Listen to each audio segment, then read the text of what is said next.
Okay, so we are now moving from the board to the staff to talk about what makes a great fundraiser, which is something that you've written about extensively, including in the irrefutable canons of fundraising.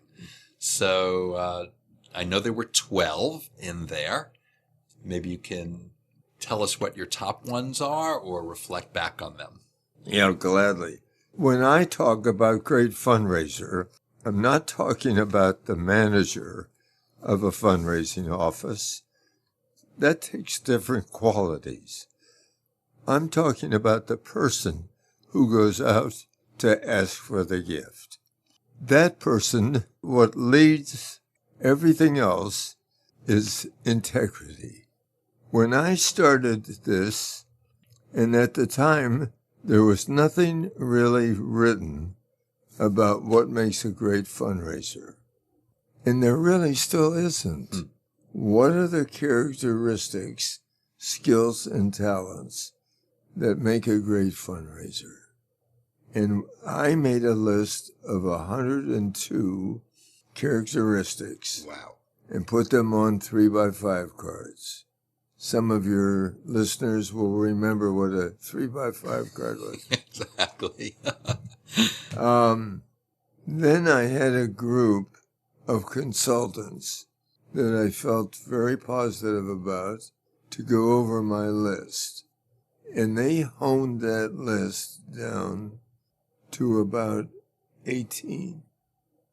Then I did some national market research, by the way, among that list. But also I decided the best way to get my information was to interview men and women I consider to be the great fundraisers. Now, you might quarrel with my list, but yours won't be any better than mine and probably won't be as good. It was a great list of people. What came out first? I tell you, Brian, this wasn't even on my original list of the 102 3x5 cards. But I'm talking to Phyllis Allen, and she says, you left out the most important thing. And I said, well, I can't believe I have with all of this. She said, you left out integrity. And I said, oh my gosh, I hadn't even thought about that. I assume that's a given, but it really isn't. And everyone that you call on is looking at you, and they're thinking integrity, they're thinking commitment to the organization, they're wondering about your passion. So I listed impeccable integrity. That's a lot of integrity. And that came out first. That became the most important. Integrity isn't important. It's everything. It is. I agree. People are always wondering what they should be, what a fundraiser is. And at the heart of it, you need to be authentic to yourself and have that integrity, that honesty to do things correctly and not try to do something to build a relationship, but to actually just build it naturally. Yeah, absolutely. Right. But what came out second surprised me. Now, mind you, the first study, was done 30 years ago. And I thought what would be important was ability to communicate, that you were a brilliant presenter and that your words were very impressive. And that was not the case at all. It wasn't the sending, it was the listening. And I must tell you, I take some pride in it, if you had asked a group 30 years ago what was the most important, you wouldn't have gone listening as an answer. You wouldn't have. And today, if you ask that question, everybody would give you listening. So I had a little to do with making that happen. This is very interesting. Do you think that change has to do with the change in the world, the pace at which it's going, all the information that there just seems to be a lot of talking, or you're probably aware of Susan Cain's book, Quiet, The Power of the Introvert, and so forth, and that there's a lot of talking going on, maybe more than there was, or there's a lot of noise. Do you think that's part of what's Sure. made listening bubble up? Sure, I suppose that is. But as I said, I do take some credit because we weren't talking about that at all. But I know if you listen and you probe. Felicity and I, my wife and I, were talking just yesterday about how do you find the answer if a person is ready to make a gift and how much. Guess what? You ask them, right? Right, you probe. You probe. You probe. And sometimes you just outright ask. Yeah. If you don't know, ask if they're ready. Sure. Yeah, of Right? course. That too. But you listen. But you listen, for sure. If you don't listen, you don't get any giving clues. If you don't listen, you don't give them an opportunity to be part of the whole experience. I remember a line of yours from a number of years ago, which I have continued to use, which is, I might mess it up a bit, but I believe it's, no one ever listened themselves out of a gift. Is that it? That's it. No one ever listened themselves out of a gift. And I use that now. It sums it up, doesn't it? It does. Yes. It does. You want them to feel that they are part of this whole experience and that they can feel the joy of giving. And so you probe, you listen. I try to find out what else they give to, because that becomes very important. So listening becomes so important, a characteristic. And I find that great fundraisers come in all shapes and sizes and colors. But listening is so important. Interesting. I have somebody on my staff, and we ask clients to grade our staff. And Richard, who's a good fundraiser, gets very poor marks on listening. So I thought, well, I'll have him take the test, see how he grades himself, then I can start talking about this. He gave himself a 10 out of 10. And most of my graders said Richard's a 2 or 3, that he's a very poor listener. Now, how can it be that someone would not recognize they're not giving enough attention to listening? So that becomes very important. And then you do want somebody that has a passion and commitment to the organization. I want to talk one more second on the listening, because it is at the core of everything. I heard a very interesting adage years ago that I use, and that is that people remember the least of what they hear, and they remember much more of what they say. Oh, that's so important. And the most out of what they do is something that when it's experiential. But in a meeting, of course, you've got listening and talking mostly, and that to the extent we let our donors talk, they're going to remember the conversation. It's so important. As opposed to the 4,000 facts we want to share about our organization, which they will not remember. Exactly. Yeah. How can we tell that story often enough and effectively enough that staff members understand it? Staff and board. We say you listen 75% of the time and you talk 25% of the time. That's the ideal. Yeah, but you know what? If you practice that, it will happen. And aim for it, right? Yeah. Right. Certainly, if you are talking more than 50% of the time, that is a big mistake. Oh, Big yeah, mistake. yeah. Big mistake, yes. So I have a question on the 12, because I read through the 12. And one of the 12 really struck me this time around. It was love for the work. And I didn't get a chance to go back through the book, so I wanted to know whether love for the work meant the work of fundraising, the work of the organization, both. Yeah.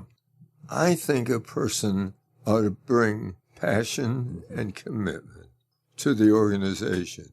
It should be burning in their bones. If they don't love the work or the organization, Brian, if it isn't fun, they may be in the wrong profession or the wrong organization. So this was a leading question. Aha. Because, and this is from my personal experience, so I want to share this. I want to make a difference in the world. That's why I went into the nonprofit world. And I think most of us ended up in the nonprofit world for that reason. We have a vision of the way we'd like the world to be. We want to see change. We want to help. And for many of us, we end up fundraising because we can do it well and it makes an impact. And that's the job. That's the role we can play to make a difference. Mm-hmm. And I think our field needs all of those people in addition to people who think fundraising in and of itself is, quote, fun, is the best thing. I find fundraising fascinating. It's fascinating learning about people and seeing how people tick and what their mindsets are and everything. But it's also a very challenging field. And I have to say, as someone who's never liked asking anyone for anything, ever, it's been a massive challenge. Sure. Rewarding as could be, and I can see the difference. But when I see love for the work, I think, I don't know. But I think I've been a great fundraiser, and I think all the organizations and the donors I've raised money for would say that. Yeah. Obviously, the bug has bitten you, and that's great. I think a donor can tell if you don't have the passion For and the commitment. the organization. Yeah. Yes. You have to love the organization. And I think everybody ought to think about, are they at the right place in their life to take this on? Mm-hmm. The one thing that we know, what else could we be doing that would be more important? What else can we be doing that would touch more lives? What else could we be doing that would make such a difference? And I like to think, because we're raising money to serve men and women, sometimes children, that we will never know, never see, never meet, but we know that the funds that we raise dramatically impacts the lives of hundreds. And that's important to know and to think about. And those lives will be impacted also. So that's important. Absolutely. And I have always felt that, even at times when I thought, fundraising. But I've done it because it's important and the results are incredible. So I have a question. My story is that I got a bug for the nonprofit world in college. I loved being part of that environment, that academic environment, and doing good on campus and being part of a lot of clubs and working in an administrative office. And so I said, I want to do this as a career. I want to go into the nonprofit world. And then I think it was in my third job where someone said, can you write this grant? Can you do this? And 30 some odd years later, here I am. How did you end up in the nonprofit world and in fundraising specifically? Interesting, yeah. I did not catch fundraising as a career choice. It caught me. I was pre-med. Really? In college. And when the dean called to say I had been chosen for the university medical school, I decided then I wasn't going into medicine. And fortunately, I did not, because even the sight of blood sickens me. In order to get through school, I had to take a job with the YMCA. And I found that I really loved the work. And those people put me in charge of fundraising. And I was only at the time a junior at the university. So when I got word that I was chosen for medical school, I was able to say, no, that's not what I want to do. I want to go into fundraising. Wow, as a junior in college. Yeah. And what do you recall? What were you actually doing? What were your tasks? At the Y? Yeah. Yeah. It was raise money to send kids to camp. And how were you doing that? Were you going out and asking individually? Oh, yeah. Were you doing letters? Yeah. Were you... I was sending out letters to a database, and then when we would get a response, I would make the phone call. That hasn't changed, by the way. You make the phone call, find out if I can see you to thank you for your gift. So at the time, and now also, I say to staff, if you get the appointment, you're 85% on your way to getting another gift.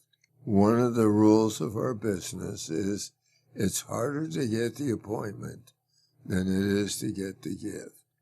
Now, you know, if somebody says, sure, well, let's set up a date, you know that you're going to get a gift. You just know it. That's it. Right. Yeah, because they know why you're coming. Right. And I say to people knowing why you're getting together with them, why would they get together with you just to say no? Exactly. Right. Exactly right. Yes. So you made a lot of follow-up calls and set up meetings. Sure. Okay. And then you get to know how many calls do you need to make in order to get the visit. And at that time, it was actually a little bit easier, it seems to me at that time, to get the visit than it is today. Yes. Far fewer challenges on people's time. I think that's true. Far fewer charities. Yeah. Right? Yeah. Far fewer. Right. Interesting. So you did that while you were in school. I just want to get a little bit more of that very early history before we wrap up this session. And then what did you do? Then I decided I would stay with the YMCA. And at one time, I was the youngest CEO of a YMCA in the country. And How old were you, we have to ask? I was in my early 20s. Wow. And then I became mother and father to 400 YMCAs on the East Coast. New Jersey, Puerto Rico, Maryland, District of Columbia. You said mother and father. I was really responsible for these YMCAs. Okay. Wow. Big job. Still doing what I loved best of all was I was helping them with their fundraising. This was where the need was the greatest. Then I left the Y to take a job with John Grenzebach. That's just a super firm. Yes, I would think most people have heard of the firm. It's been around for a long time. He was just a great model and mentor. And it was interesting because as I started out with John, I made, 15 presentations, and I won most of them. Very few would I lose. Now, when John made a presentation, he would scratch, he would move around, funny, strange gestures, but I copied them all because John was the most feared salesman in the country. And I found they didn't work for me. That wasn't no me. Scratching and twitching. Yeah. So it was a great experience working with him. Then, after 4 or 5 years, I said, why don't I start my own firm? Now, a Greek would understand this because we like being independent and entrepreneurs. And my father said, oh, that's great, starting your own company. My mother, who isn't Greek, said, oh my God, what happens if you don't make it? She was worried, he wasn't at all. So very interesting. Isn't there, I know very few Greek words from some Greek friends. Isn't one of them malaka? Like crazy? Yeah. I can picture someone saying, what are you, malaka? Yeah. That you're going to do this. Yeah, you're right. That's great. And the rest is history. The rest is history. Great place to stop for this one. Thanks so much, Jerry.